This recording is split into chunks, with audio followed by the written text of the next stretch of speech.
Pada zaman dahulu, di ujung timur Pulau Jawa, hiduplah sepasang suami istri muda yang sangat mencintai satu sama lain. Mereka bernama Sri Tanjung dan Raden Sidapaksa. Cinta mereka terkenal di seluruh desa.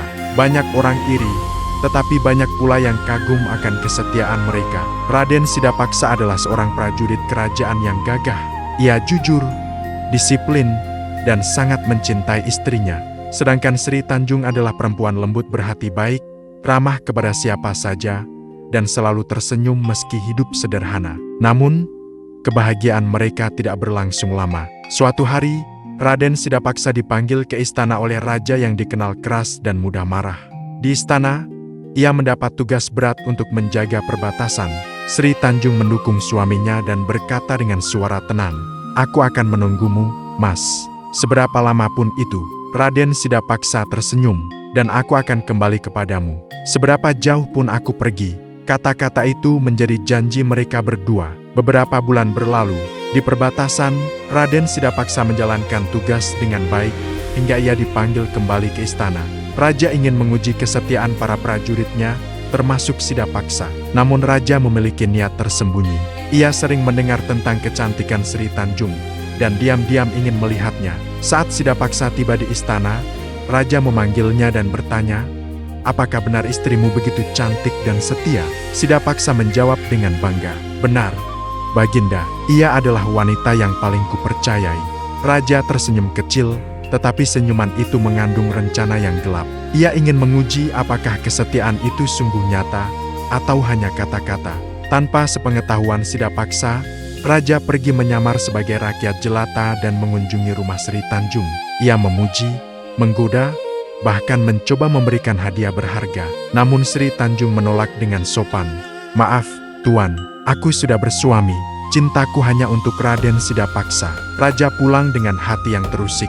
Ia merasa ditolak dan terhina. Di istana, saat Sidapaksa kembali, raja berkata dengan nada marah, "Wahai Sidapaksa, istrimu tidak setia." Ia menolak perintah raja. Ia bahkan menghina istanaku. Sidapaksa terkejut. "Itu tidak mungkin, Baginda. Sri Tanjung tidak akan melakukan itu." Raja mengangkat alis. "Kau tidak percaya padaku?" Sidapaksa tidak berani menjawab. Hatinya bimbang, pikirannya berputar. Ia terjebak antara percaya pada raja atau percaya pada istrinya. Dan seperti banyak orang yang dibutakan ketakutan, Sidapaksa mulai ragu.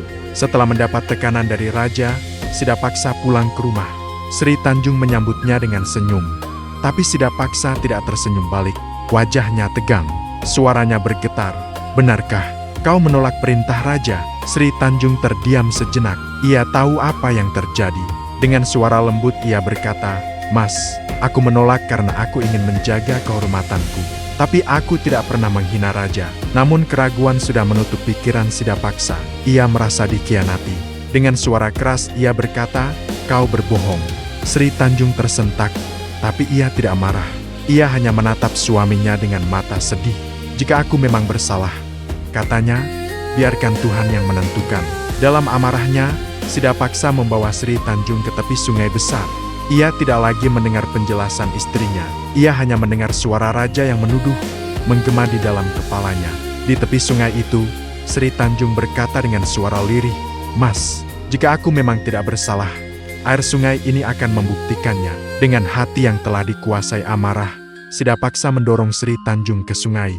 Sri Tanjung tenggelam perlahan, tanpa perlawanan. Yang tersisa hanyalah bisikan kecil, "Aku selalu setia." Sungai itu hening beberapa detik. Lalu, tiba-tiba, sebuah keajaiban terjadi. Air sungai yang keruh menjadi jernih. Aroma harum melayang ke udara, lembut seperti bunga yang baru mekar. Cahaya keemasan memantul dari permukaan air. Semua itu muncul seolah-olah sungai sedang bersuara. Sebagian penduduk desa yang melihat kejadian itu berteriak, "Lihat, airnya wangi. Ini tanda suci. Sri Tanjung tidak bersalah." Raden Sidapaksa terdiam. Perlahan ia merasakan sesak di dadanya. Kesadaran menghantam keras seperti gelombang besar. Bagaimana mungkin aku tidak percaya padanya? Air mata jatuh di pipinya. Ia berlutut di tepi sungai, memanggil nama istrinya berulang-ulang. Namun Sri Tanjung tidak kembali. Sejak kejadian itu, daerah tersebut dinamakan Banyuwangi, yang berarti air yang harum. sebagai tanda kesucian dan kesetiaan Sri Tanjung yang tidak pernah pudar. Dan bagi siapapun yang mengunjungi tempat itu, kisahnya menjadi pengingat bahwa keraguan dapat menghancurkan cinta, tetapi kesetiaan akan selalu meninggalkan jejak yang tidak pernah hilang.